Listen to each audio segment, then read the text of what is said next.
All right. Hello, everybody. This is going to be the G2 Fancast Season 1, Episode 7. There was a action-packed week for League of Legends, and this week there was some technical difficulties. So the guy you guys saw last week, there's a problem with him. Not in terms of us and like beef or anything.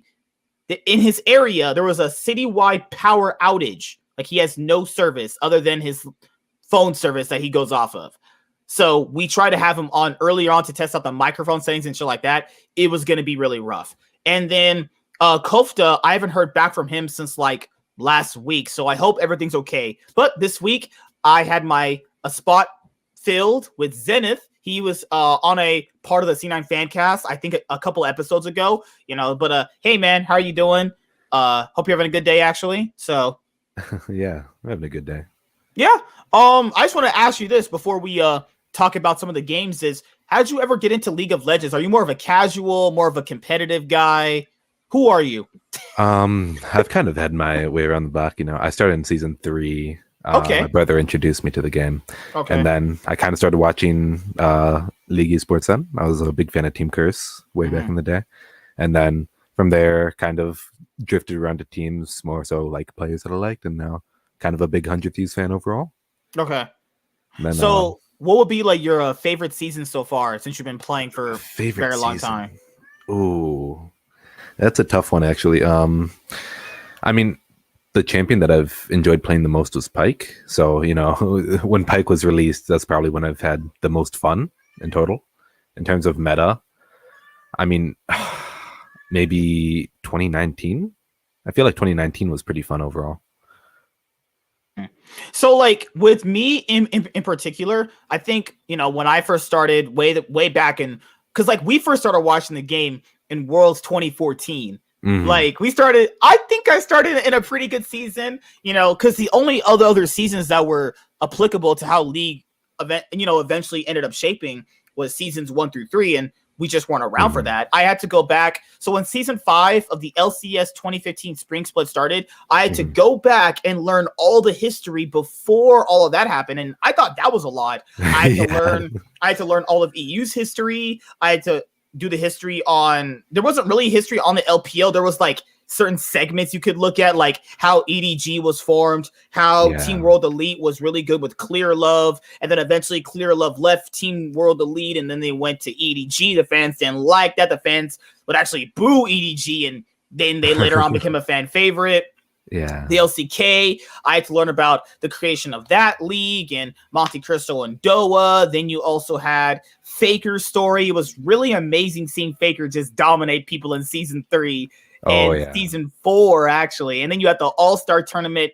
I didn't know what the All-Star Tournament was, so we didn't watch it initially when it came out, but I later on did my research and watched all the VODs and the games and, got more acquainted with the LCS and watching all of the games that happened before, Worlds 2014, watching Cloud9 lose to TSM while turnover popping off on Tristana.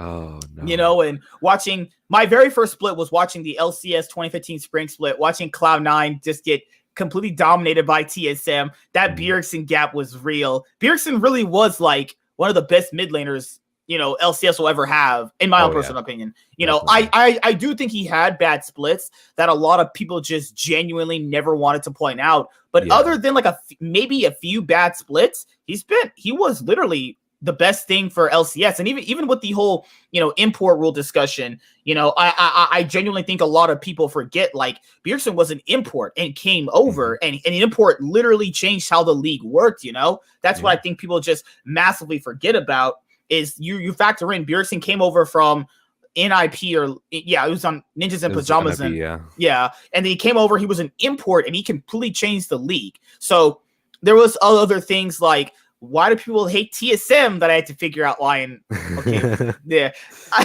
was like, okay, I understand why people don't like TSM. Some of the fans are literally obnoxious when, they actually talk about TSM. Then you have to learn the rivalry between Cloud9 and TSM, and why to me, Cloud9 versus TSM was always going to be the much better rivalry, Yeah. than CLG versus And TSM. CLG, yeah. Yeah, like I never really bought into the CLG versus TSM rivalry. I never bought into that. I never thought it was really that good, to be honest. And I always thought Cloud9 versus TSM was just a much better one. Like that was the actual rivalry that people were more.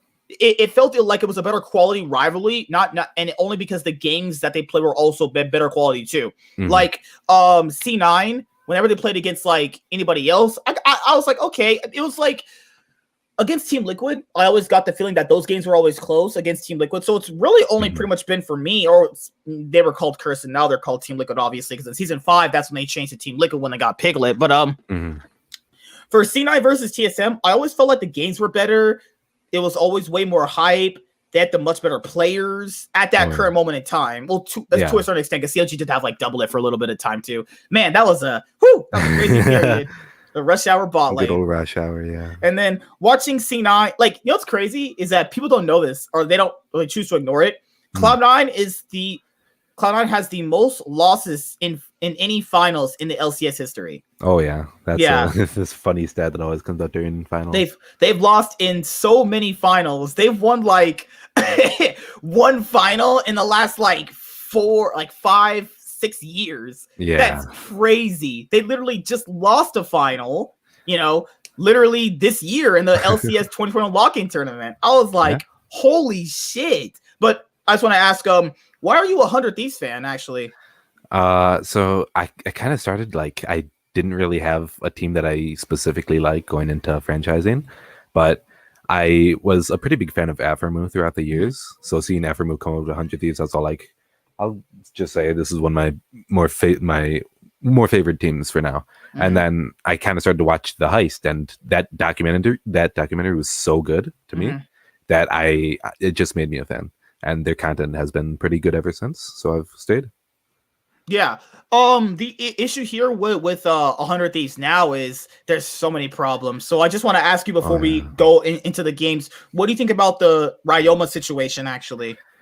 The Ryoma Diamante situation is kind of interesting because a lot of people want to oversimplify it. It's not like Ryoma or Diamante are ever going to be an upgrade over one another. They're always going to be a side grade.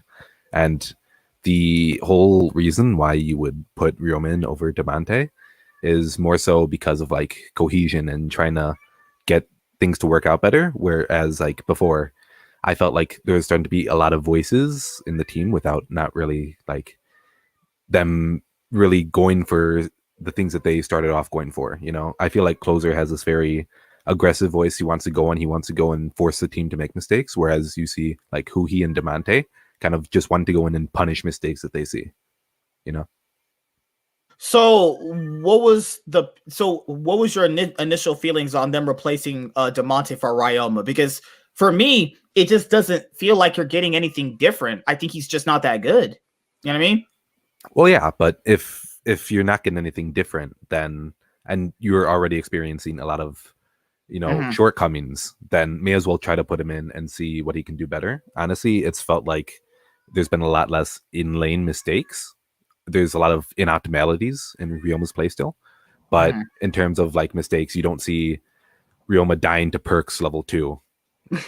So, Also true. Because like, I know people like to rag on Ryoma, but the issue here is like, remember Diamante, if you just look at the LCS 2021 lock-in tournament, remember, this guy was going like 0-4 consistently, man. This guy was going like 0-4 on Rise, 0-6 on Galio, 1-4 on TF. Like, there were games where, how 100 Thieves faced Cloud9 in the LCS 2021 lock-in best of 5, where it was literally just like Diamante was just the weakest link in that series. And I think if he had been a little bit more better in that series in particular, it would have been a whole lot more of a different story, because he was consistently just getting shut down. And it wasn't like he wasn't doing any damage.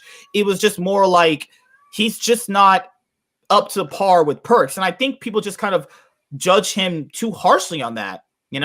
He's just being judged, and he's just being the worst player in the situation. It's like if I played LeBron James, right, in basketball. Well, I should not be expected to beat LeBron James. I'm just not as good as him. And I think that when they got Demonte, they didn't realize that you are getting it's not about him being North America, a mid laner. It's just more like he is just not as good as Perks or Jensen or Power Vivo. But you can make that work though. Like you can make that work. I just want to know your thoughts on that. Like what about them like changing up their play styles actually?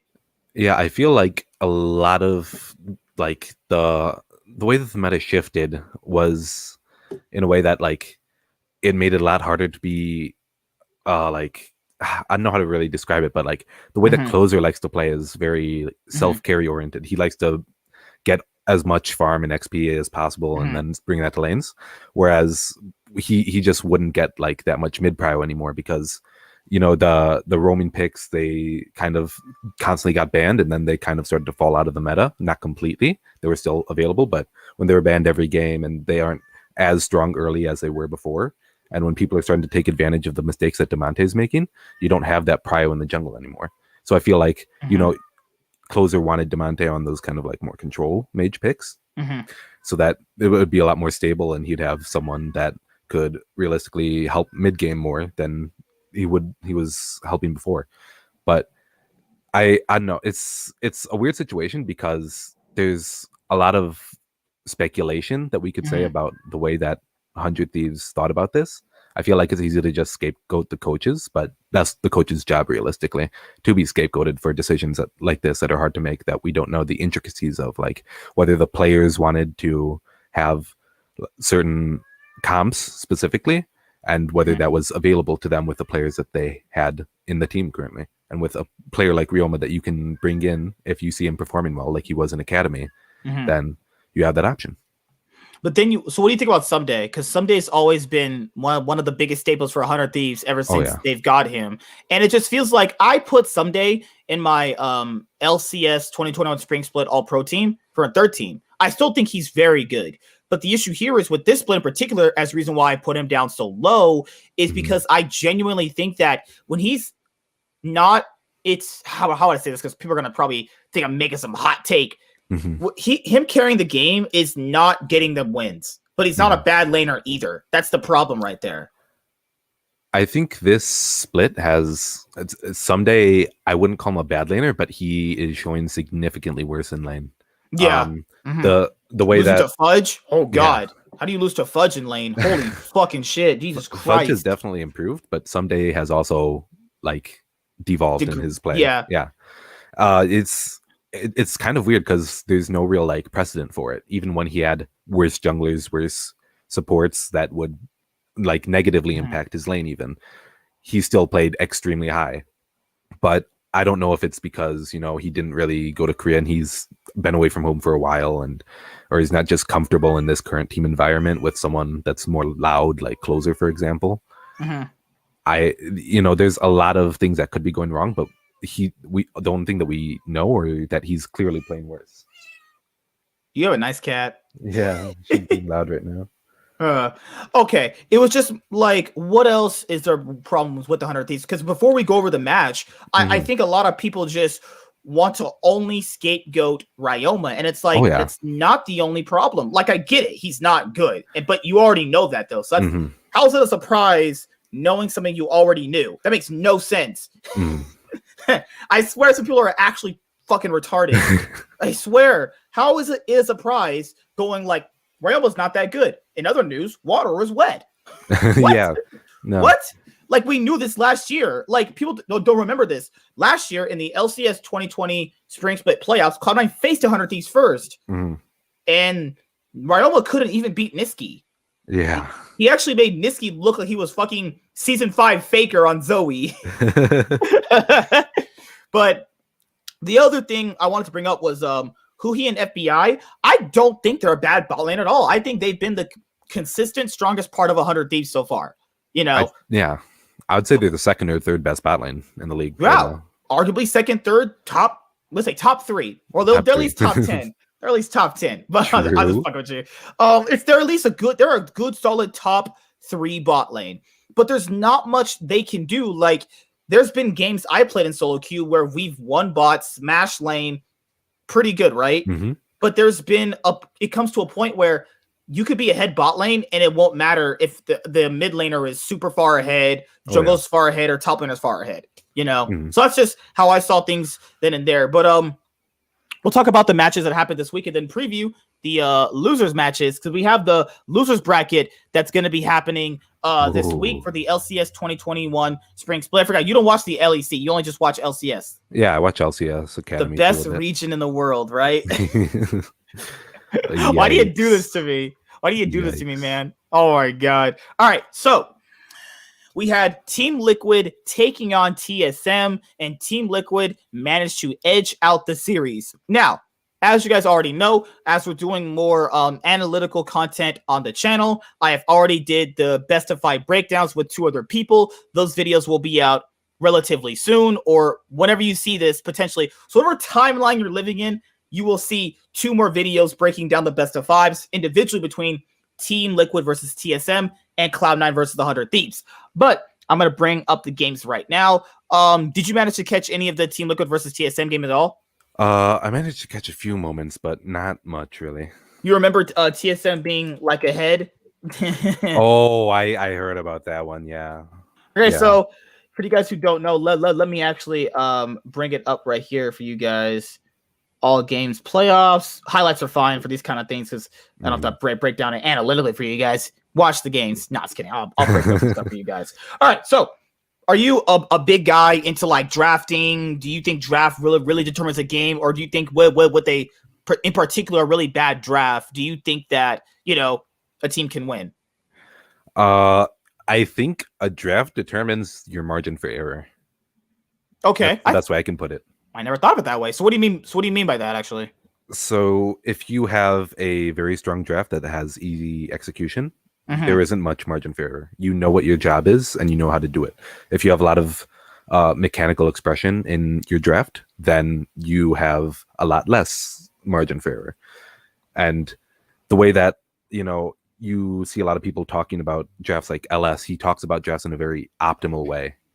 That's why a lot of people are very polarized when he says, "Oh, Renekton's just undeniably a bad pick." It's like, well, no, maybe yes, optimally, sure. Optimally, yes, but it depends. Yeah. Like if you're going for an early game composition, having a Renekton is perfectly fine. Yeah, it's all about how you intend to play the game and how your opponent plays the game. So.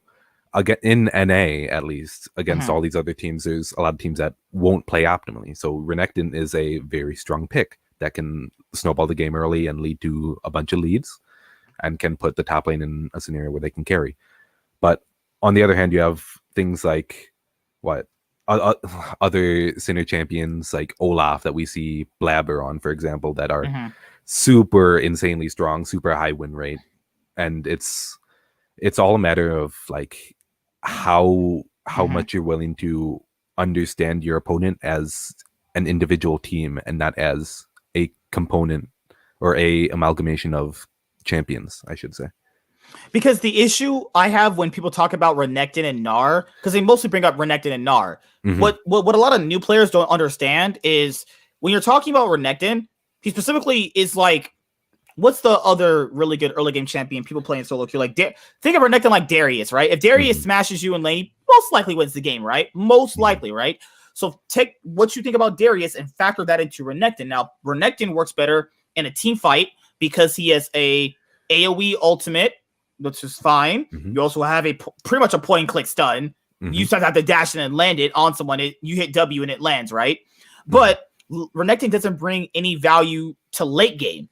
But that's the pivot right there. League hasn't really been focused on late game for quite a bit of time. Late game now is like 30 minutes. That's late game. Late game back in the day used to be like 50 some minutes. So So that's the difference right there. No one wants to bring up. League has fundamentally changed to the point where I think a Renekton or just picking Renekton in general is not that bad. And the goal of the game now is to win lane, have a strong pick early game, and get tower plates. Now it all but depends on, can your player actually play this champion? That's what it means, though. If your laner is really good at early game champions, you want to grab the Renekton. Now, if you have a top laner like someone like Fudge, Huni, Revenge, Niles, players like that, then they might be more comfortable on Gnar because they're not on average going to stop the lane, right? Mm-hmm. So that's the issue I have right there is people have to fundamentally understand why they are picking these top lane champions. Mm-hmm. It doesn't make any quote unquote sense when you're looking at some of the compositions you're drafting around. Like, I'll show you right here, actually, for anybody who's going to be watching this later on as a VOD, right here. So, a clear-cut composition that you want to be drafting around is, me and Warren were talking about TSM's draft, right? So, you don't have to be a draft expert to know, and holy fucking hell, why... Okay, look at TSM's draft.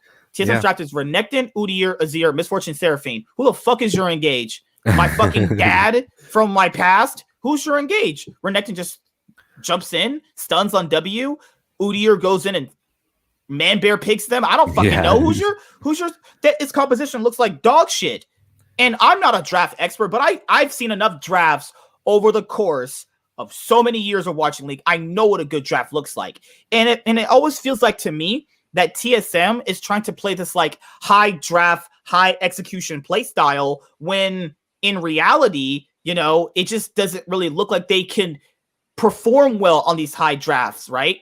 So you look at a team like Team Liquid's composition in this game one, and you have Gnar, Hecarim, Orianna, Jhin, and Thresh, right? A lot more easier to execute, right? Hecarim is just going to run down all three of your bot side champions. He's going to run down Azir. He's going to run down Misfortune.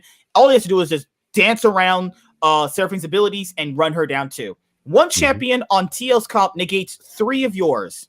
That's how you lost draft. And I don't even blame draft for loss anyway. I never do. I never blame drafts generally on losses, but this one is purely atrocious. One champion on Team Liquid's comp runs down all of yours, except like two. And your top lane champions have a single hit stun, small window to engage, which is literally have to get very close in order to actually land their stuns. That's it. That's all you get. Or unless you're counting Azir shuffling in Orianna, Jhin, and Thresh, right? Because you don't want to shuffle in Hecarim and Gnar. But that's my issue right here, dude, is I just don't know what their composition was going for. Like, I just don't think Spica's been that great on Udyr in general. I think Spica will be a better champion where if you pick up, like, why doesn't he pick Shen support? Not Shen support.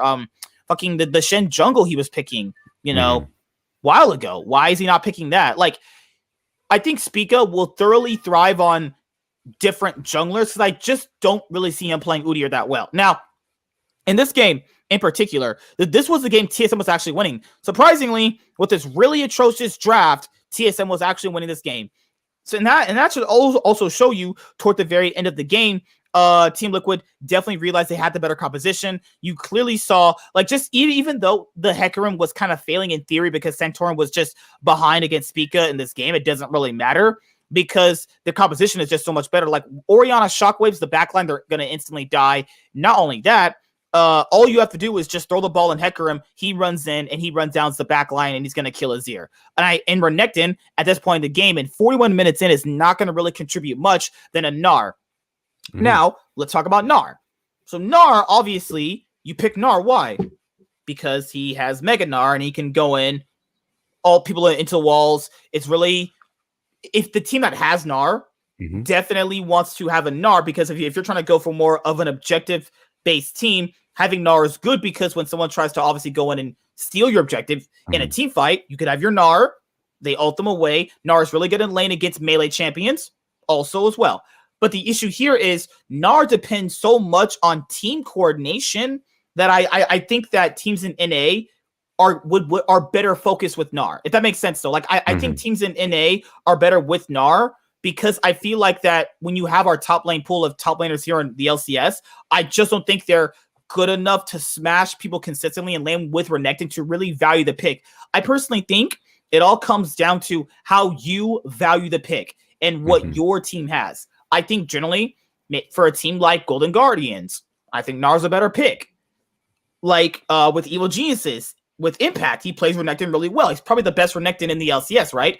That's where you could clearly see the difference right there. You know, so that's just how I see it personally, you know. But after this game, as you guys can clearly see, TSM ended up losing to Team Liquid 3-1 Obviously, Team Liquid now moves on to face Cloud9 in the winners bracket of the LCS 2021 midseason showdown.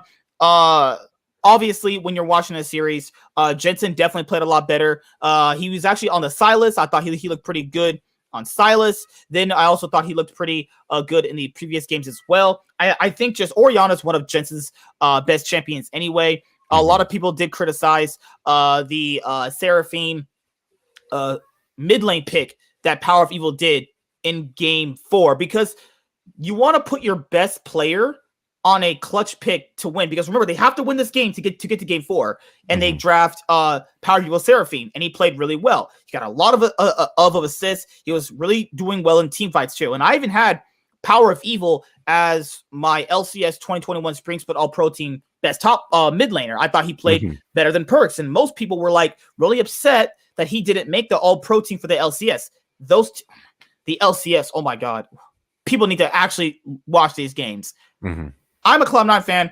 No way you're going to tell me Perks was better than Power of Evil in the regular split. No way. You're capping. I know you didn't watch the games. I think the stat that they brought up on Hotline League yesterday was that without the media-based voters for the All-Pro, it would have been PoE on the first team.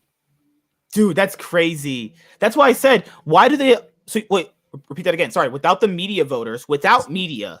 So without the media-based voters, so like only players, coaches, analysts, those type of people, it would have been PoE on the first.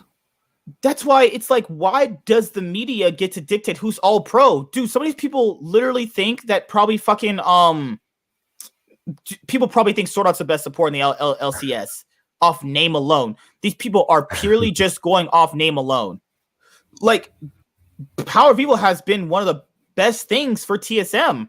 And that's actually, even just off narrative standpoint, if you want to just bring it on narrative, Power of Evil takes over for Bjergsen, longest standing mid laner of TSM, after TSM's had massive success, many titles in LCS, comes in and is easily one of the best mid laners in the LCS. He was supposed to be like the third best mid laner, and he actually was the best mid laner in the LCS 2021 Spring Split regular season. He didn't do too well in the lock-in tournament, in my own personal opinion, but it's okay. It's lock-in, whatever. You use that time to, definitely improve.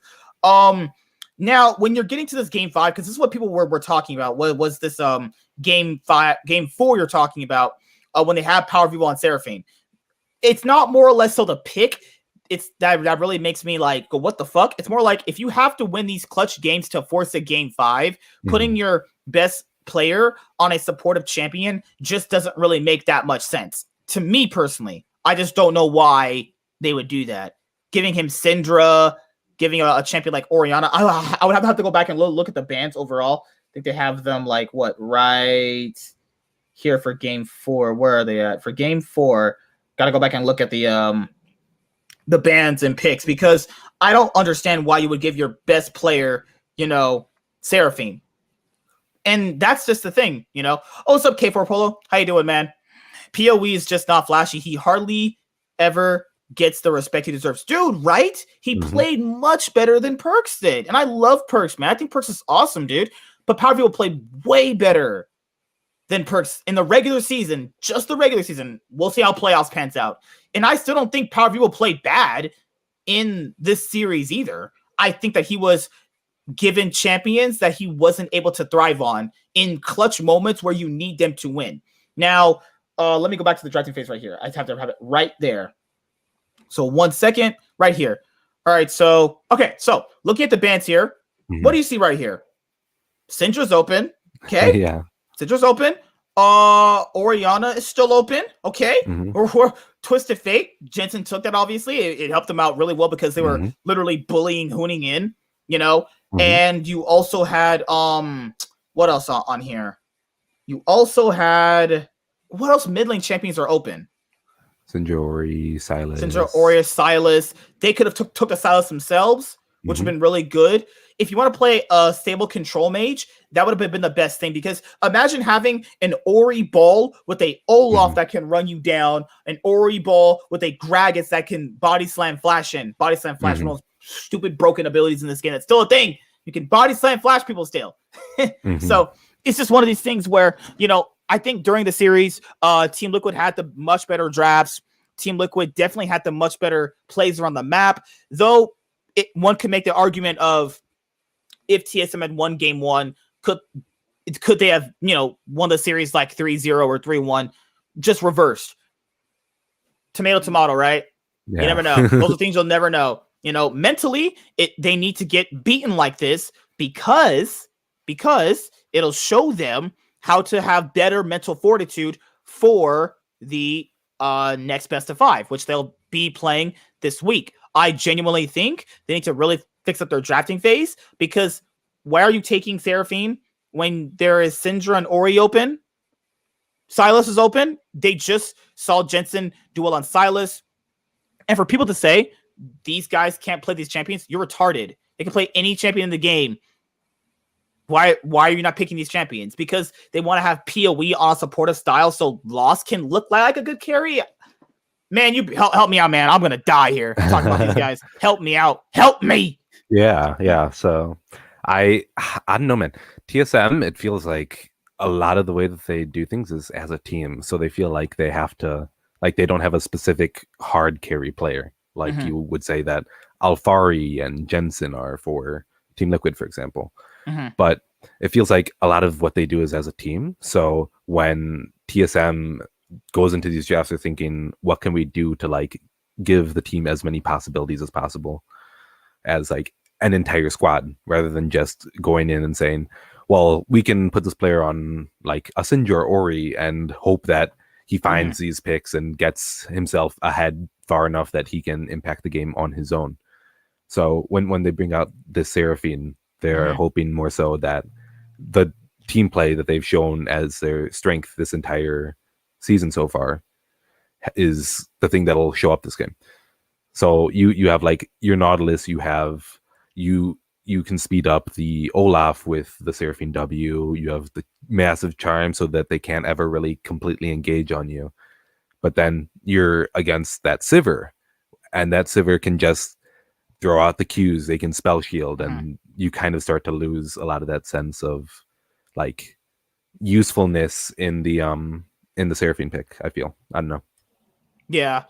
And that's pretty much it, Also, yo, how you doing, man? What's up? You saying help me.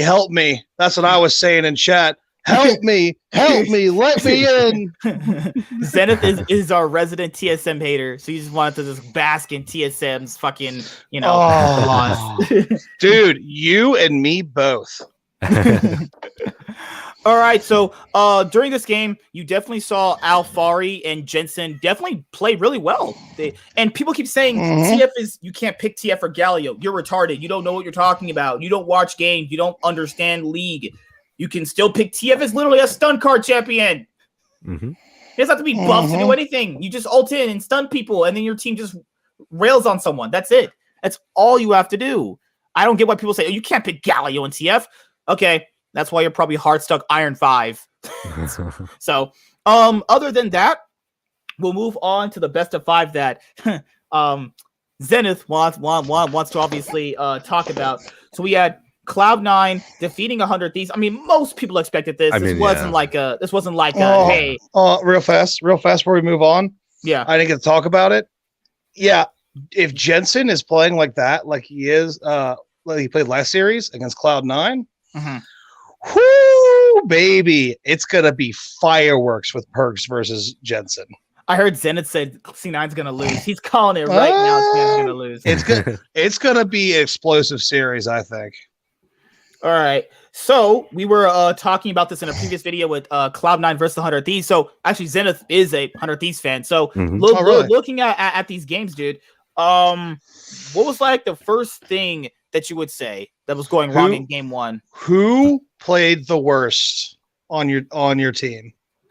Who played the worst in game one? I think honestly it'd have to be Closer. I think Closer is the one that made the most slip ups and the most calls to engage when there didn't really need to be. Like towards the end of the game, when Perks is they just caught somebody out. I don't remember who, but they just got a kill and they're going in, and then the team splits up and you see Closer going for a spear that he landed on like Sven, I want to say. and he goes in by himself, and then he loses all of his HP, and then he dies and loses the fight, and that's where the game just really completely gets out of hand, and you can't really bring it back from there. And I feel like a lot of what Closer did this series as a whole was with like not getting the entire team on board with his calls, with not following what the rest of the team is trying to do. I feel like that's what really lost on the series, because game 1 and game 3, honestly, there were a lot of chances where 100 Thieves could have taken the Otis and really started to get the tempo for themselves. But it felt like a lot of that was lost. Also, this is the same game where he hits Zen with a spear and tries to go in on Nidalee, and then gets baited, and then he dies. Yeah. Yeah. So, so many issues with the 100 Thieves. I thought, honestly, it was Someday.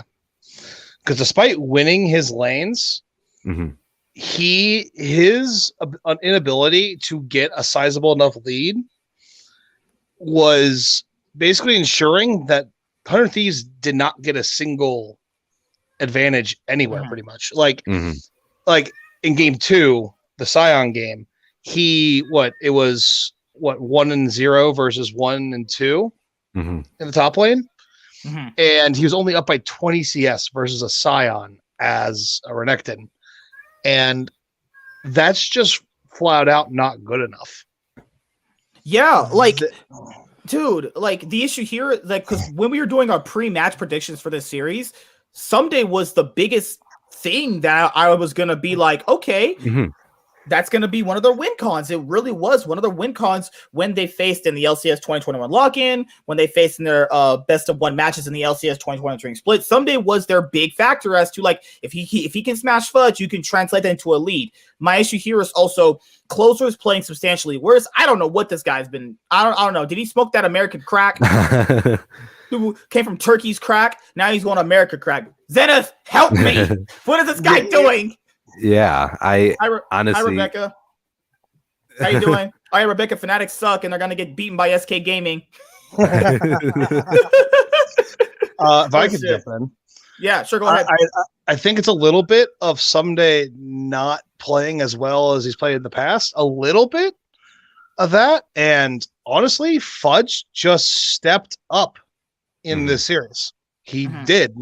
Like, he absorbed a lot of pressure. Like, there was times where he was getting threatened to get dove in the top lane, and he managed to fight it off or threaten the trade. And Cloud9 just made the trades bad for them because they would just be doing something somewhere else on the map. That's my opinion anyway. What is yours?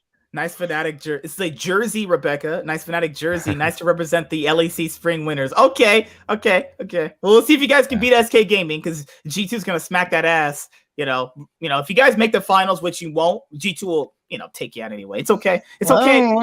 You can always be the second best team. You can always be the second best team, though. I know. I don't watch that much LEC, but correct me if I'm wrong. Isn't Fnatic like the top seed this split? No, not even close. They got 5th. Oh, did they? Oh, yeah. I don't know about that. They played half and half the split. But looking at this series so far, the problem that a lot of fans brought up on Cloud9 side was the whole Baron 50-50 smite thing. Oh, yeah. Yeah, and the issue here is, like, that's in it of itself what you're talking about, a 50-50. You're talking about a 50-50. So it's definitely the odds are in your favor and the odds are in their favor too. That's just how that works, though. Like I said, they said this in the interviews. Apparently, at least one of the Baron 50-50s that went 100 Thieves' way wasn't because they made a bad choice, like, oh, we're just going to 50-50 it.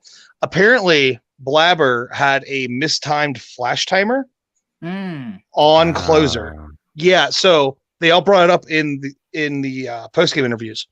But so Blabber thought he didn't have a smite, and obviously 100 Thieves had their approach from the other side of Baron, the wall side, and the blast plant was blown up. So he's like, he doesn't have flash. Just finish the Baron. Well, he did have flash. Yeah, and that surprised him, which is it surprised him, and that's why he lost the smite fight, because he didn't even expect that there was even going to be a smite fight. So there's one. That's one of them. The other one, I think Cloud9 as a team just decided, like, just do it. If they come in and try to take it, then we fight them and we win, even if they have Baron. I feel like Cloud9 has always had that kind of like overconfidence, let's just go for it mentality. And that's what gets them a lot of leads as well. But it also results in something like Baron Steal sometimes. Yeah, right. Imagine when they face Damwon at MSI, they're doing that against fucking Closer. They're gonna get their asses clapped. Bro's gonna actually to be fair, open his ass. To be fair, in North America, it's been a solid strategy because Cloud9 has been a winning organization for a very long time. And even this split, they are the top seed, so they're doing something right. Oh, I want to bring up in this game. I wanted to give credit to actually Huhi, because Huhi was actually playing pretty well in his set support. He was super good. He's still good on set support. He was like, you look at this right here. Before, he's literally going up and grabbing the ADC and killing him. Like, if you're playing this good in this game on like your pocket pick or signature champion, and your team can't win, dude, I don't know what else can they do? Like, what else can you do? Help me! He's like, help me! I want a title! Yeah. It's also crazy. Wow.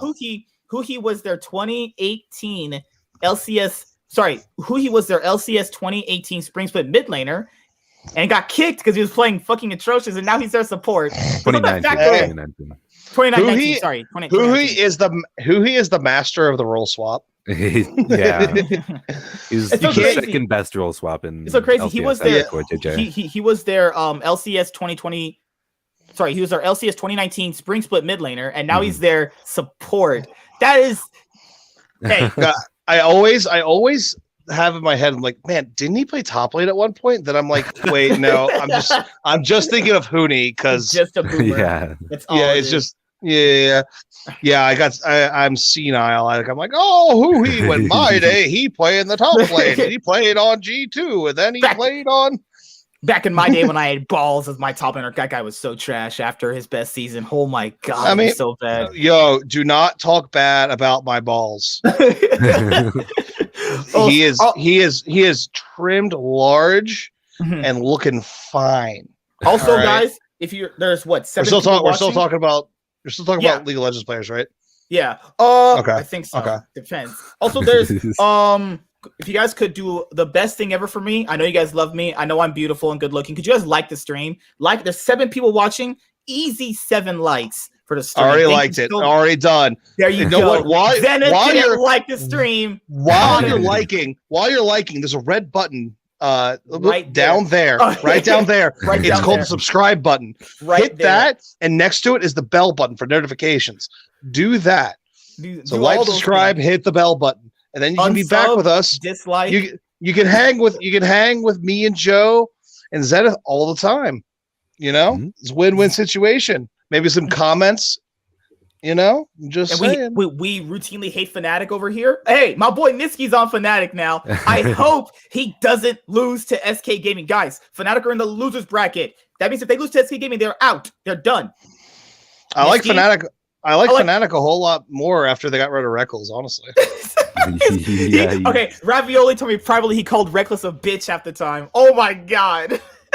He's like, why is this bitch crying on stage when he loses? I'm like, please, you're gonna get canceled. Him and Faker, obviously just terrible players who just cry. just awful.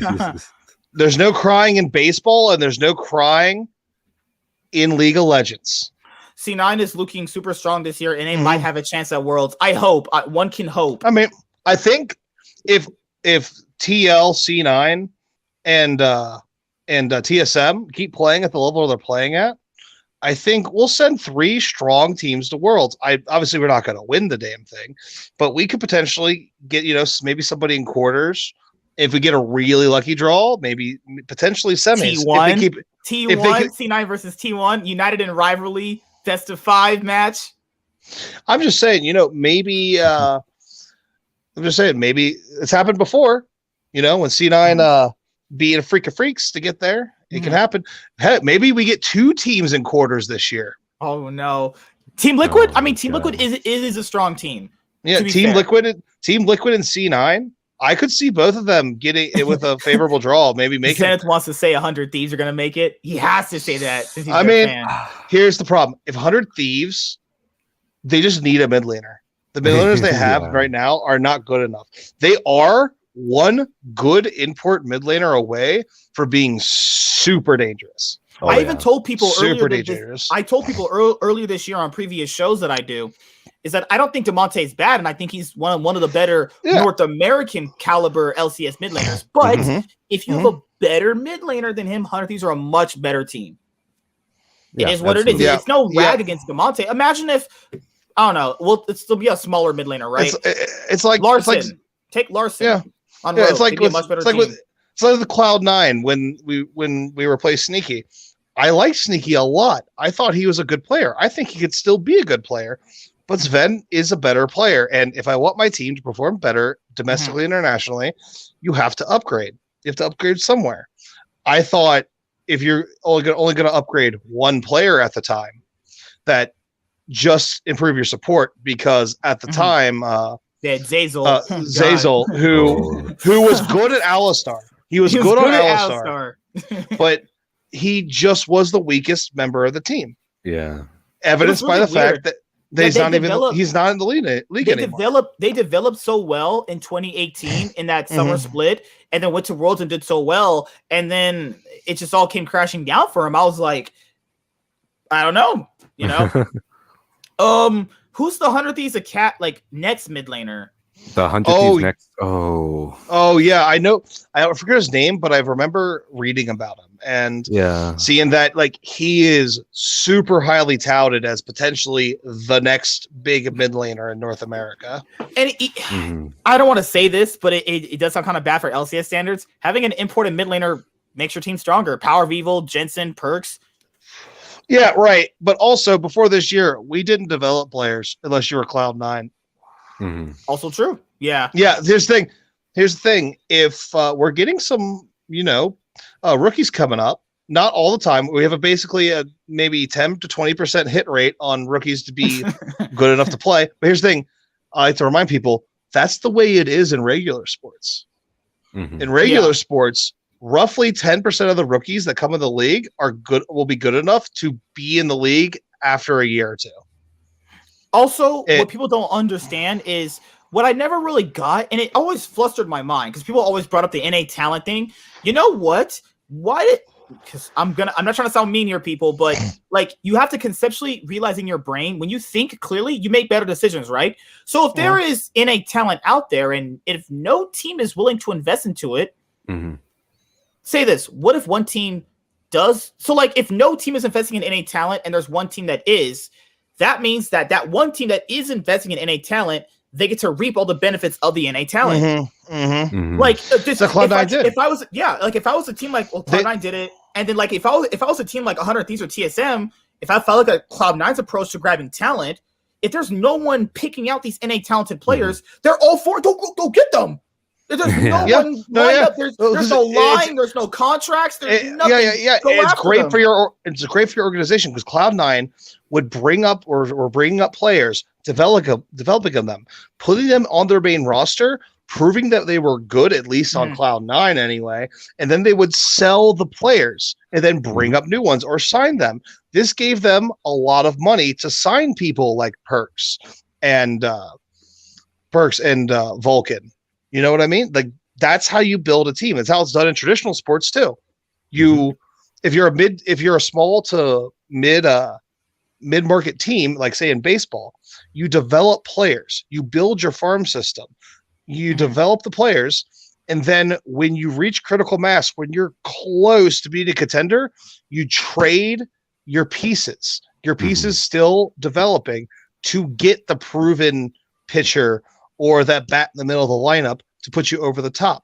That's the way that North American teams need to operate. They need to develop until they need one or two positions filled to make them serious contenders, and then import those players regardless of their position. What I was going to bring up was also people got to factor in when you're talking developing talent. also put people in charge that know how to do it too. Because everyone always says develop the talent. True, but you have to put people who know how to do that there. Like it comes into another thing where it's like if you're putting some guy who doesn't know what the hell he's talking about in terms of wave management, tower diving, team coordination, all these fundamentals that these League of Legends players at the top level have, we're not going to get talent. It's just how it works, you know. But Zenith, what were you going to say actually? That's what I kind of like about what 100 Thieves did when they started the amateur program first. They got Kenvi and Tenacity, which are extremely good players. It's like they're honestly already top 3 in Academy in my eyes. And that's including players like Haunser in Academy right now and Contracts and Surenfire. Cody's son is here's the other thing, because they have the next team and their Academy team, that's just double the players they can develop at once. Rather than just the Academy. It means they can sign some of these veterans to fill out their Academy roster to make that team better, to accelerate the development of their players, because young players get better if they are around already established veterans, because it gives them something to measure to. So you can do that, and then also keep just a team of true rookies, of true developmental pieces down in next. I really, really like what 100 Thieves is doing with their organizationally. And I think the rest of the league should follow up on that. Honestly, like you literally get all the NA players. If no team wants to go for the NA players, go from yourself then. And then because they're going to be crying over players like Licorice. Oh, we could have gotten Licorice when he was on E United. Then why did you do it then? Then why not? You didn't have the scouting department. You did not have the scouting department to do it. But look at 100 Thieves right now. They could either bring up a rookie, or they can let him cook more down in Academy. Him cook? What is this? Soft franchise? No, not cook. As in, he's the main dish. He's in the crock pot, right? You're getting him ready. You're getting him ready. You know, you're adding the seasoning, lane management. You're putting the spices. And then guess what? You can bring him up. Or you leave him in there, develop him more, or like a and player sign a mid laner from EU. Because here's the thing in EU right now, if you're not on G2, you're probably not winning, my dude. Yeah, Rebecca, if you're not on G2, you're not winning. Fuck Fnatic. Oh, sorry. Well, Fnatic can also win. It's just the problem is G2's has a super team right now, and it's one of those things where they're literally taking all of the best players in each position. Always the bridesmaid, never the bride. It's like that one girl who thinks they can get all the guys, but her other more calmer, more cool, collected friend always gets the guys. Yo, let's not shit talk Fnatic too much, because they're lit. Because I mean, if you look at Cloud9 in the lens of before last year, Fnatic was literally the EU C9, in my opinion. No, they beat TSM. Because they TSM? Yeah, they beat TSM. Remember, TSM were first, and they were winning a lot. Fnatic were first, and they were winning a lot. G2 would be C9, because G2 came in and started winning. Okay. Yeah, but the thing is, Fnatic also has won a lot of championships. Let's not pretend like they haven't won them. Here's the thing: G2's spending habits are going to catch up to them. It's gonna catch up to them. They're paying their players a lot of money year after year after year. I feel like G2 branding is also really good, and they get a lot of money off of the extra merch that they do. I imagine their merch always sells out, dude. The new 2021 G2 jersey that I ordered, that's just on back order. No! Oh my god! Because people think the 100 Thieves jerseys sell out. No, try to get a G2 one, a special one. You can't. It's just one of those things where I personally think if Fnatic, because I think Fnatic's cool. I think people give them a lot of shit for no reason. The thing with Fnatic is like going into things like now, because they were the TSM of EU. They had a monopoly on the league, but then they kind of started falling out because G2 were just doing it better. You know? Yeah. But things are not just doing it to Fnatic. Here's the thing. G2 is literally hoarding talent. Here's the thing, like they hoard the talent, right? And when that player becomes, when they want to sign a different player, they're literally giving them to North America right now. Like they send perks to North America pretty much. But the thing with EU and their rookies that someone brought up to me, but the thing with the rookie thing in EU is how many of these LEC teams are starting their whole rookie lineup though? That's one of the, it's like you can give these rookies a chances, but how many of them are actually getting LEC time though, consistently?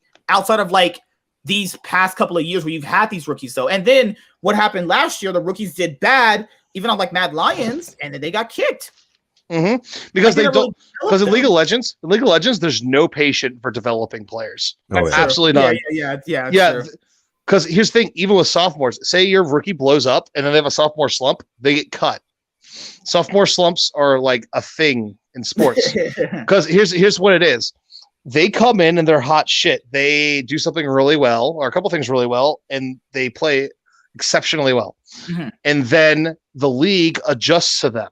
And then at that point, it's on the onus for the rookie to adjust. Not all rookies are able to whatever league they're in, adjusting to them, because they haven't learned how to respond to that. Because in most leagues they're in, they just don't have the scouting department, the coaching to do that. So I just feel like League of Legends needs to get better at not just ditching a player as soon as they have a down year. Yeah, like, dude, I really didn't like. There's other players I thought were pretty solid. Like, what I said in the offseason, the 2020 offseason before Cloud9 got fudged, I said if you can't get a replacement, then keep Licorice. I still think he's really good. And then, I tried not tearing up during that interview you had with Travis. I was like, nope, not doing it. Nope, hold it in. Because like people don't know, I've actually met Licorice before. I've met some of these players. People know. I talked to him before. It's a lot. It's different when you've talked to these guys and you've actually interacted with them. Like if Jensen ever had a hard year and he got kicked, and I'd be like, damn, like I feel bad for him because like I genuinely like the guy. And people kind of like rag on it, or you like Jensen because you met. No, it's like when you meet one of these guys, you just have a different type it's a different experience. Yeah, different experience talking to these guys. Like I talked to Zen. I asked how tall he was. He was like, I'm 6'2". What the fuck? He's taller than me, and I'm a tall dude. How tall are you? I'm 5'9". Yo, I'm 6'2" as well. What the hell? You're tall as Vin? Oh my god. Get out of here. I don't know. Isn't the average height for a male in the United States 5'11"? Is that 5'11"? Oh fuck. Yeah, it's 5'11". That shit. That's why I don't get girls. I don't know, honestly. No. What are these stats Raviole's bringing up? My stats. Hello, ladies. I'm 6'2" and I can bunch 215.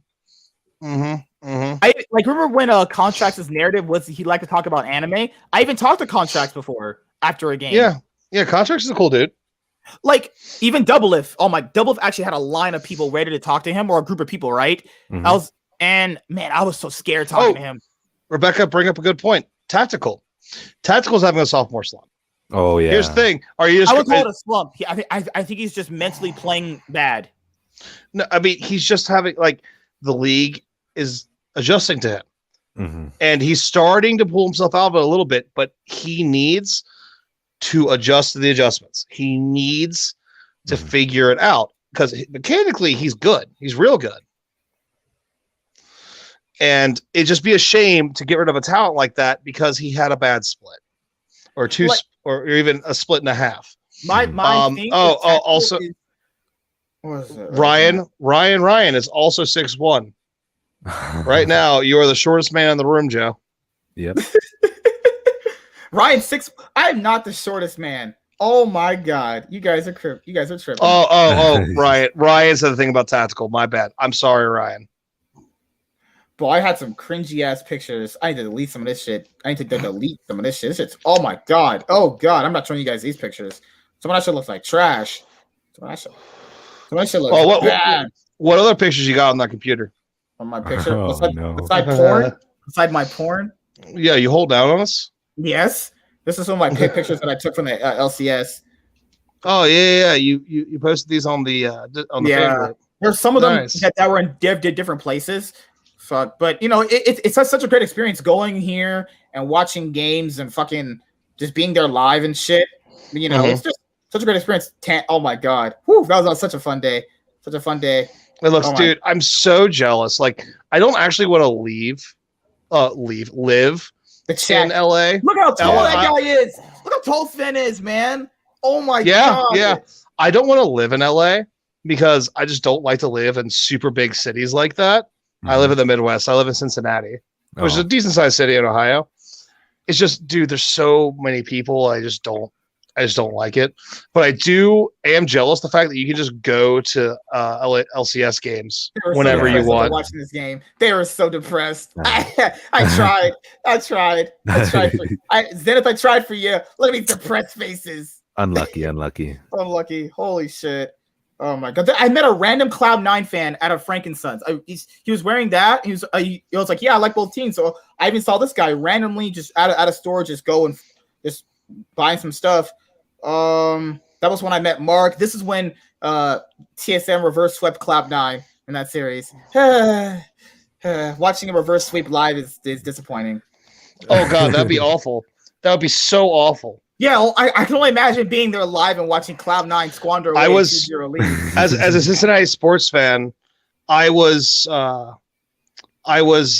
these ones are more clear. I just back then when you saw the other ones with the bad lighting, I had a bad phone back then. So it's one of those things. Yeah, I got a chance to touch Bjergsen's beard. That made me hard as hell. Dude, you have such a raging hard on for Bjergsen. Just tell him how you feel already. Send him, pop into his DMs, dude. Maybe you get lucky.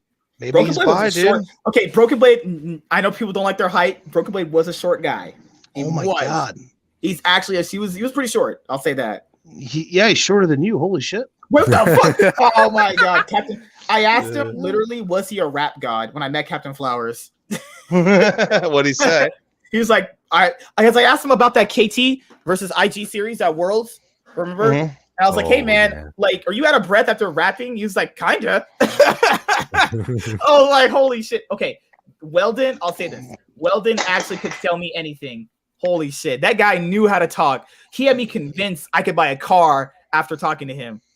Weldon had the magic when talking to him. I was like, holy fuck. I mean, in order to be a lot of people in positions like that get to that point because they just know how to talk. I mean, in order to get signed to a team, you have to have an interview, right? If you say the wrong shit in an interview, they might just pass up on you. You need to have some sort of charisma, unless you're godlike. Okay, whatever trade you're doing. Well, was this bad of me to ask Sneaky to cosplay with me as Naked Zyra? Yikes! No. Yikes! No. Yikes! I'd say yikes. You should have asked him. Oh wait, it's before Senna was a champion. You should have said, "Hey, you want to cosplay with me? You be Senna, I be Lucian." Hey, that is. How about no? No. Do I get to be the woman? If you want to be. Do you? I don't. That's not how that works, actually. But I found this picture in my I had a Tinder profile. Don't judge me. I found this as my profile picture. This was back when LCS played best of threes, remember? And they beat Team Liquid. Oh, wow. Yeah, this is old. They had you take a picture in the best of three lounge. So, yeah. Fun days when we had top die. Fun days, right? Oh, yeah. I mean, I love Impact. Impact's actually, like, for a long time, he was my favorite Cloud9 member. But I'm happy that he's where he's at now, and I'm happy. I was happy with Licorice. I'm happy with. When he was on Cloud9, he didn't get any titles, and a player like Impact won Worlds, win titles to satisfy himself, and he didn't win any titles on Cloud9. So I'm fine with I wonder if that's why he left. It was the Ray situation. So the media for the LCS made that sword and shield situation look a lot more like fluffy and Disney-like than it was. It made it look more fun, or a good thing, or made it look more what is the word we're looking for? PC. That's not PC. What's Zenith. the word? What's the word, Zenith? Help.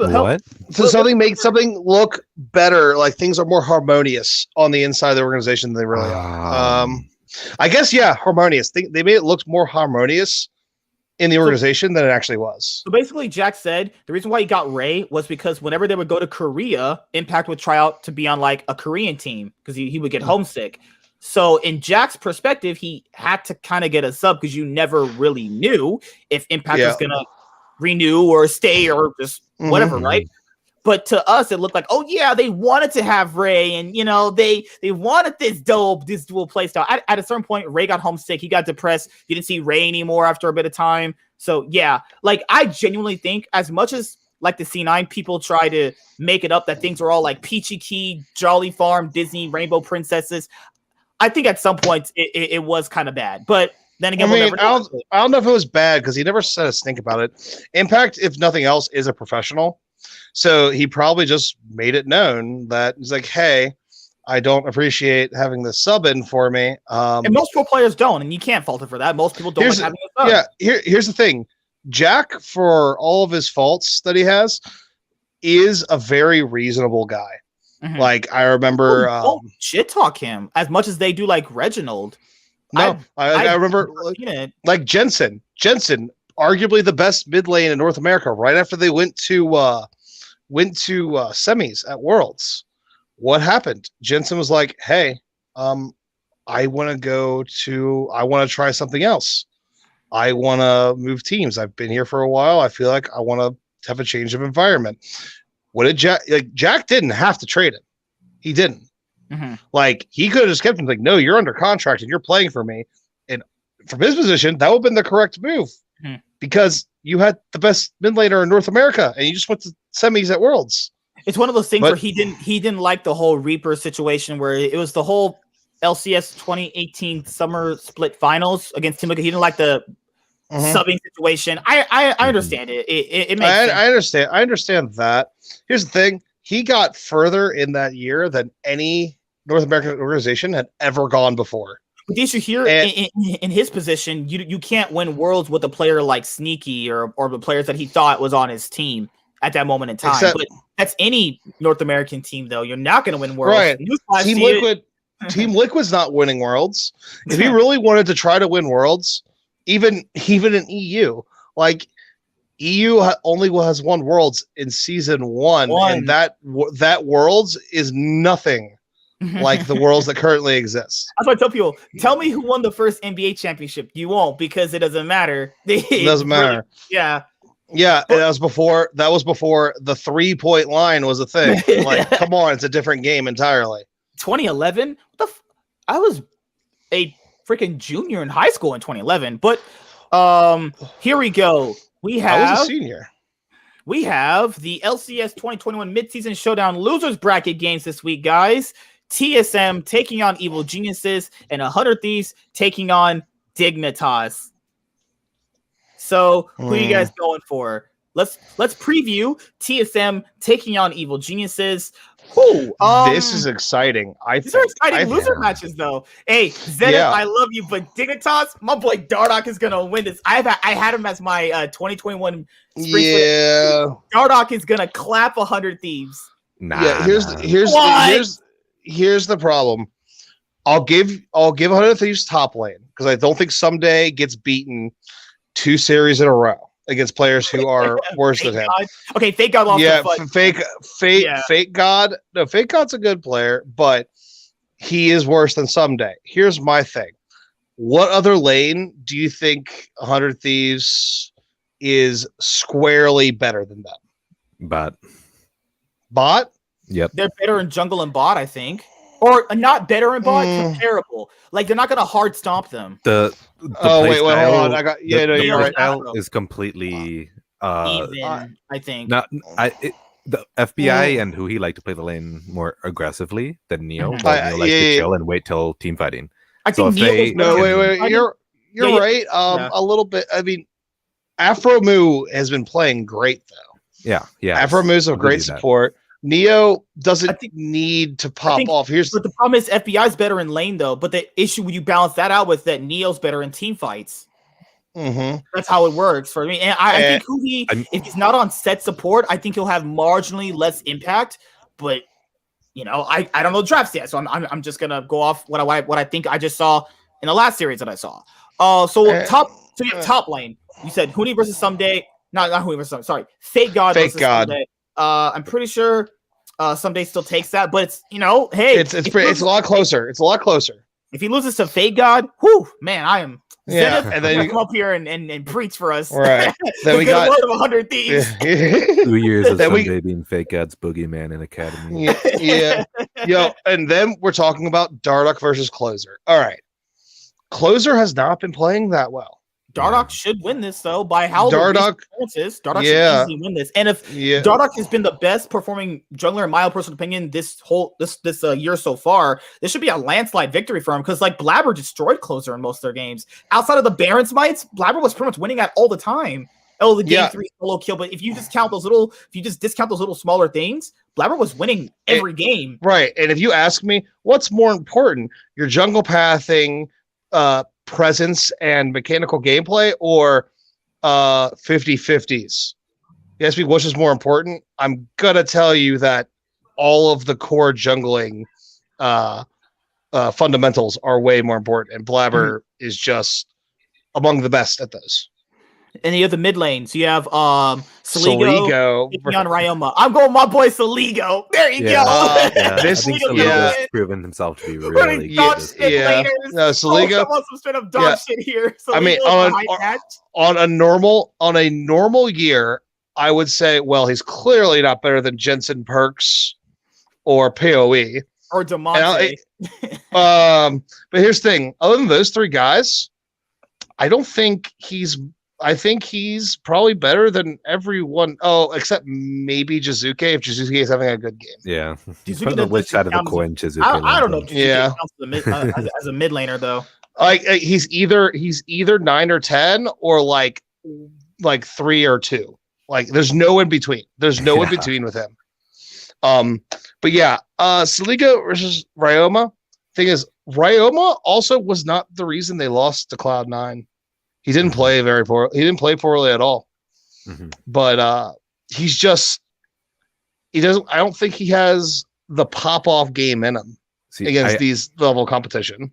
I feel like Soligo's a lot more willing to try to make plays, whereas Ryoma has shown himself to be a very reactive player, and that's where you see the difference. He wants to be a weak side mid laner. I feel like if Dardoch is not active, then Dig is going to be passive. Either Hunter Thieves shut down Dardoch or beat them so hard Dardoch can't carry. But you also have Aframo too, though. In support, I've said it on the other stream, on the other video we did. Jungle and support are the two most important and impactful roles in League of Legends right now. And I would rather have an all-star support and an average mid laner than having an all-star mid laner and an average supporter jungle, because support affects way more because the virtue of being in a lane that has more people, so they can affect heavier, more important fights early on. And then they're also, the ward bots. They basically set up your team's vision.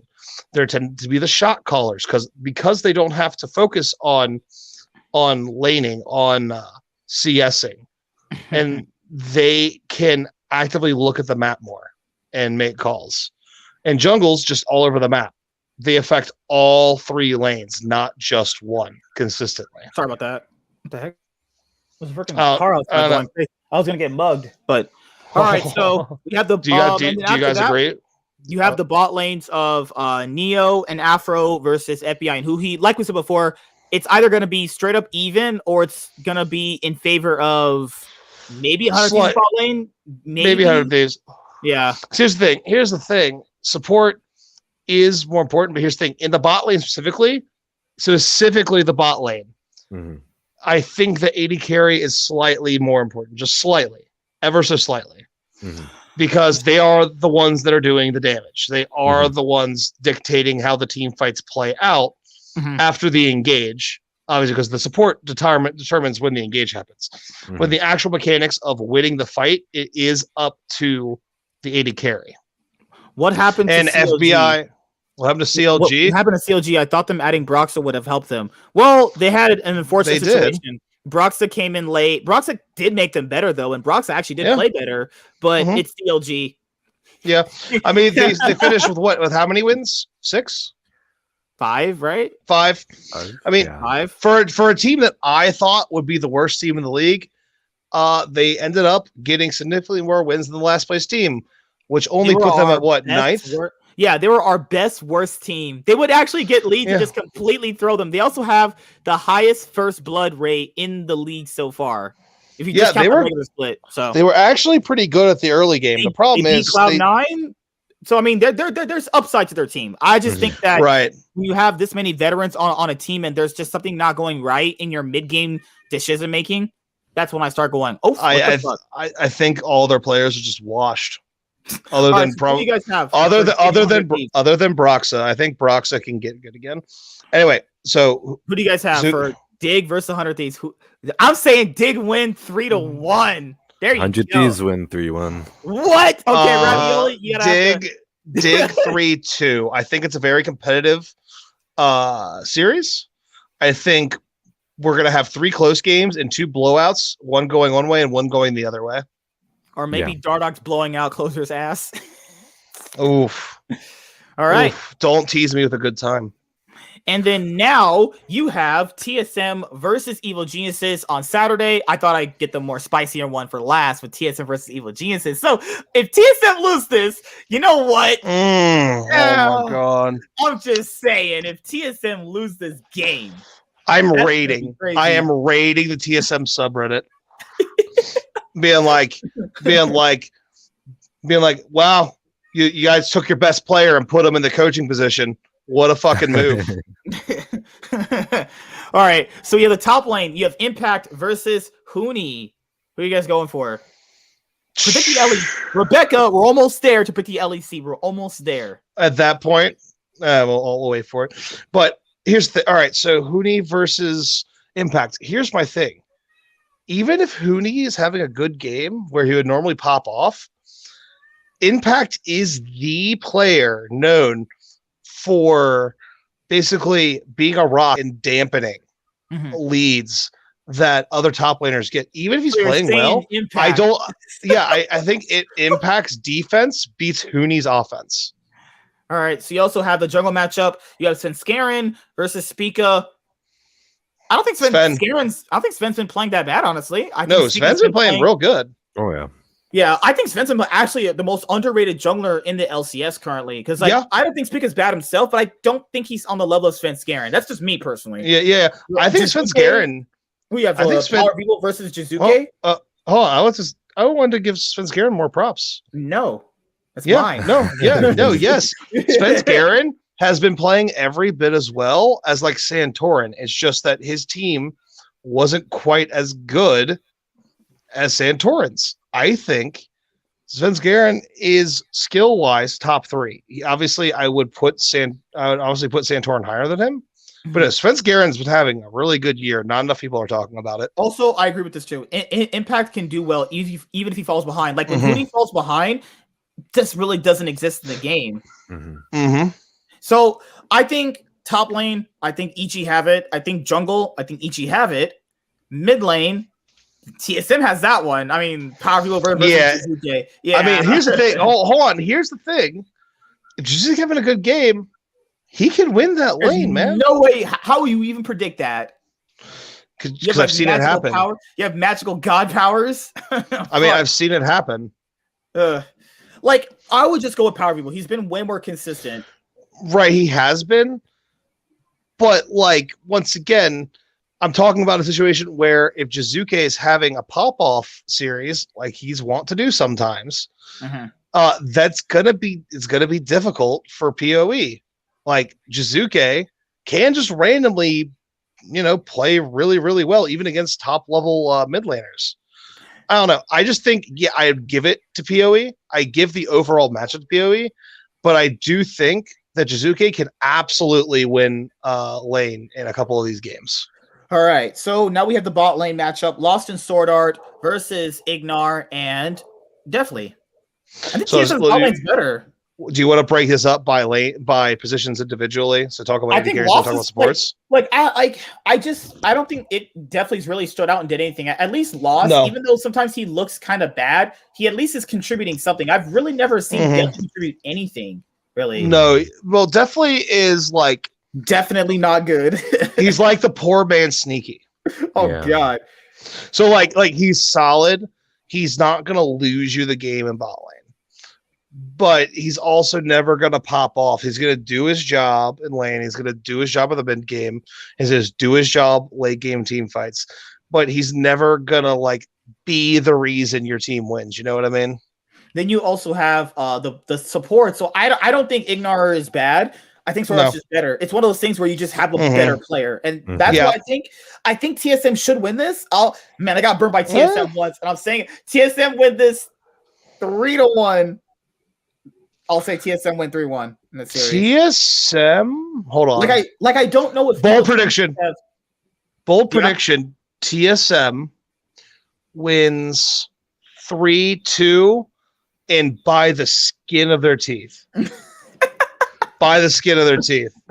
I just don't know if Evil Geniuses have fixed all their problems after the weeks they haven't been playing yet. They have the veteran players to do that, and I do think they have solid players across the board. Could they beat anybody in the best of 5? Sure, but they're so inconsistent and their macro play is so abysmal. I just don't think they're right now at the position and point they could beat TSM. I'm saying TSM win 3-1, and Dignitas is going to beat 100 Thieves 3-1. 3-1's across the board this week for me. I will say just if EG happens to win, I'm predicting if it happens, it's going to be because Svensgaren outplayed. So the Svensgaren diff. Well, they just have a better jungler. It's just going to be jungle diff. All right, guys. Time to go talk about the LEC. I know you guys don't watch LEC, right. But I do not know what I'm talking about here. You can stay here and help me. Good enough. I think my commentary is unnecessary and unwanted for this part. So at this point, I will bid you guys adieu and say G2's probably gonna win. There's a G2 match coming up in the winners bracket. So I gotta. Oh, there's so many games. See you guys. See you guys. See you later, man. I'll see you tomorrow. Bye. See you, chat. All right. So time to talk about the LEC really quickly for people that want me to talk about the LEC. Okay. So this is going to be pretty interesting. So I have to look at all of the matches that are going to happen out this weekend. So we're also going to have videos, hopefully taking care of all of these. So give me a moment to have...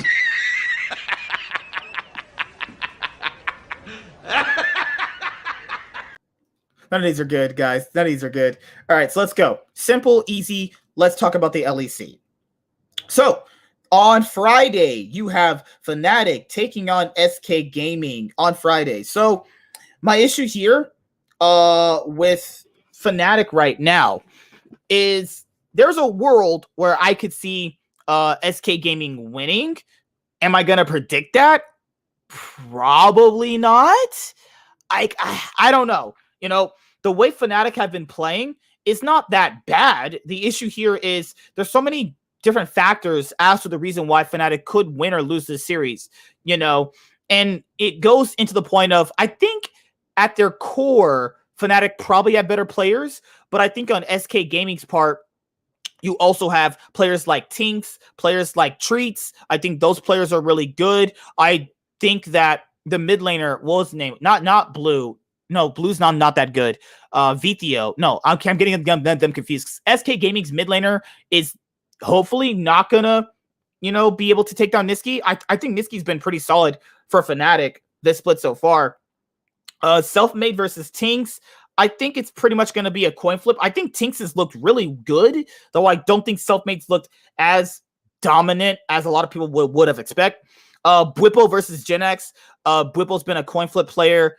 Bwipo should be winning that easily.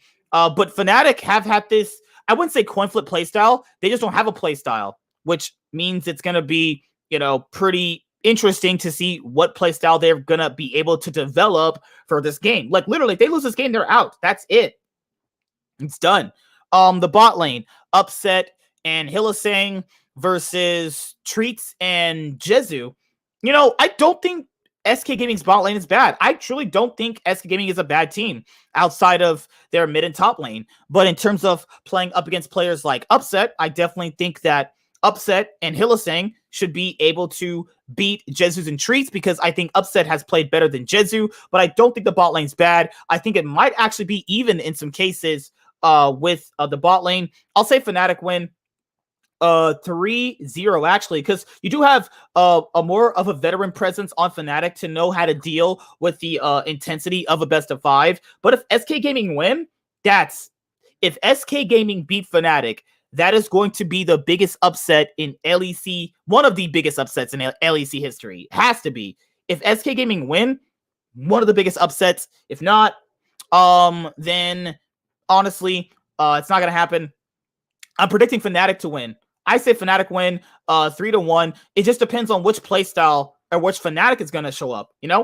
Depends on the Fnatic that shows up. It really does, because you got to factor in they don't really even have a playstyle. Their playstyle is what? Hylissang engages and they all run in. That's not a playstyle. that's like fucking trying to lose and shit. So I'll say that Yamato Cannon probably should be drafting more of a composition that fits into what the players want to play. So the Fnatic players want to play a high tempo game where you're constantly diving, constantly fighting. So you need compositions like that. I just don't think SK Gaming can be Fnatic right now, but I will say a lot of SK Gaming praises for my LEC 2021 All-Pro team, actually. The next matchup is G2 Esports taking on Schalke. That's going to be a complete stomp. Let's be honest here. Schalke's look like dog shit. That's easy to predict. G2 win 3-0 over Schalke, no fear. Rogue is going to be taking on Mad Lions. So this is going to be an interesting best of 5 because, Mad Lions did look a little bit better toward the end of the LEC 2021 spring split, but I definitely think Rogue is the more complete team. I think this will be the closest best of 5, and I definitely think it's going to be, I'll say 3-2 Rogue, but no, wait a minute. They have, no. It's going to be 3-1 Rogue. It has to be 3-1 Rogue. I just don't think Mad Lions could fix really all their issues. Like Humanoid, Karzi, and Kaiser, they look okay, and they're actually pretty good players overall. I think Humanoid has massively stepped up, for Mad Lions, these past couple of splits he's been with them. I definitely think that, it's going to be up to Humanoid, Karzi, and Kaiser to even be able to combat Rogue, because Aloye and Armut, I don't think they're as good as Inspired or Otawamne. I'm saying Rogue win 3-1 for Mad Lions versus Mad Lion. Yeah, sorry. Rogue win 3-1 against Mad Lions, actually. What is this here? The finals. That's the finals. All right, so you have round 1, which is this week. And then you also have round 2, which is April 2nd. So the first round starts this week, actually, for the LEC 2021 Spring Split Finals, which is going to be this week. So we have 3 best of 5s to happen. Woo, it's going to be fun. Friday, Saturday, Sunday, best of 5 action. But I'll say this. So you have round 2. Okay, so that's fine. All right, so let me get to some of you guys' comments, because I was just going over my match predictions. So the only team I'm genuinely worried about is just Fnatic, because I just, looking at their past games and how they've been playing, it's very possible they lose to SK Gaming. Now, will that be possible? I don't know. We'll see. We'll definitely see. Rebecca said they were in quarantine, so the last week doesn't count, but Fnatic always step it up for playoffs. That's true, though. Fnatic always step it up during playoffs, but there's also the thing of, sometimes you can't always count on that either. But to be fair, I think with the veteran presence on their team, Bwipo and Selfmade have been to LEC finals. Bwipo's been to, World 2018 finals. Niski obviously has won a title. Upset and Hylissang have been in finals. There's a lot of experience on this team, and I just don't think a rookie team like SK Gaming at this current moment in time can take them down. Yes, if Treats creates an advantage for them to win, I think that can win them a game. That's why I'm saying 3-1. But I don't think in a best of 5, going toe-to-toe each game and the mental fortitude you need to actually win a best of 5, I definitely think that I'll say Fnatic are going to win that. I just don't think SK Gaming have it right now, but I don't think they're a bad team. So I'll say this. If SK Gaming was facing a team like Schalke, I think there's a world where, SK Gaming win that, actually. That's just me, No second chances, unlike... Yeah, there's no second chances this time around. K4 says, Fnatic win? Gotcha. And they're also playing back in the studio again, so I think that will change the way they play. Yes, you are correct. They are going to be playing on the stage again. I don't think there's going to be a crowd, but that is going to be a big mental boost for the veteran players because they played on the stage before. I think it's going to be a nerve-wracking thing for the new players on SK Gaming because they haven't played on the stage before. You know, there's been a lot of pro players between like, you know, LCS, LEC, LPL, LCK talking in the points of, well, their talking points are, you know, playing on the stage, it's much more differently than playing at home. So I think that when you add in veteran presentships, players who've been successful, adding in the stage, Fnatic should be able to win this. SK Gaming, well, they're going to be a bunch of rookies on a big stage for the first time. And, you know, when something goes bad on stage, someone could just mentally collapse. You know, some of the players might not be able to, you know, communicate properly because, you know, they might get more intimidated on stage with obviously things not going their way. It's just things like that you have to kind of factor in. G2 on stage should easily beat Schalke. Like, if we're going by on stage, G2 should easily take down Schalke. That's like not even a question in my mind. You know, Schalke's played so bad. If they don't play through Broken Blade, they're not really a team that's really going to be doing anything proactive in the early game. And the thing with Mad Lions and Rogue, the only new player on Rogue is Trimby. And I definitely think that, you know, he is the only player you want to worry about because Trimby has been one of the weakest points for Rogue this split. I think Mad have the better support. I think moving into like next year, Rogue should basically look into getting, you know, Kaiser or however you call him. I think Rogue would be a much better team if they had Kaiser, but that's just me personally. Gilius over Yankos. Yankos could land a fucking spear on Nidalee. Fnatic looks shakiest for sure, but I think they come through second, third place. SK hasn't proven not quite yet. Yeah, they're just not at that level yet, in my own personal opinion. Now, could I be proven wrong? Sure. I'll be more than happy to be proven wrong if they can pull off the upset. Do I think it's going to happen? And that's it. But that's pretty much it for the LEC part of the show. I normally like to always talk to the LEC fans that I know I have here because I like watching the LEC. It's very, very fun. But there will be individual videos on the matches coming up this week. I will have them with the common guy that I have on for the LEC shows, which is T-Root. You know, I'll have him on for the LEC stuff. We're going to do our LEC 2021 the LEC 2021 Spring Split All-Pro team. We'll have that. And the Fnatic versus SK Gaming, G2 versus Schalke, and Rogue versus Mad Lions best of 5 match predictions. But yeah, that's pretty much it for this week.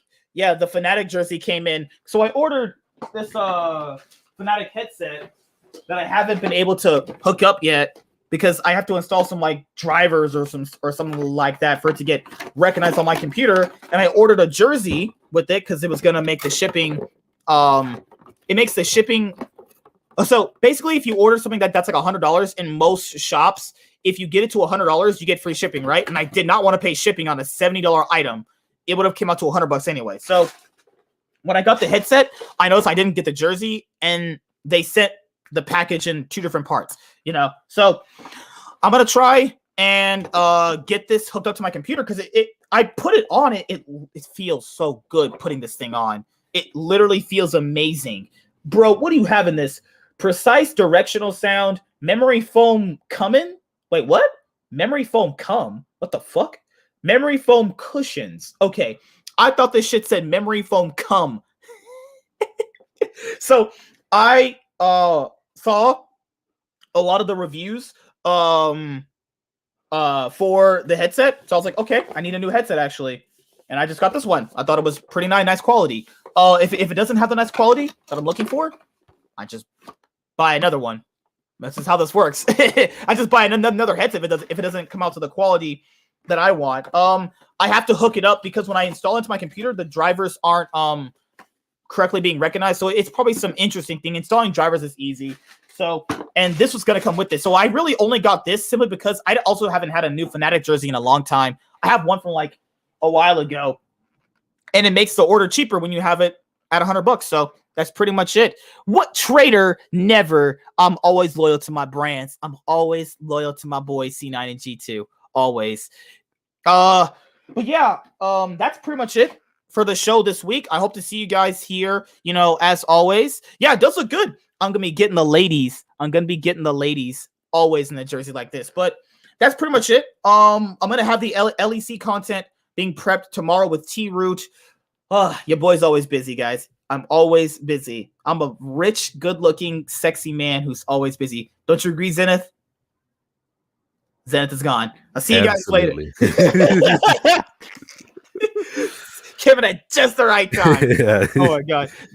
I heard if you wear a Fnatic jersey, you get ladies. Is that actually true?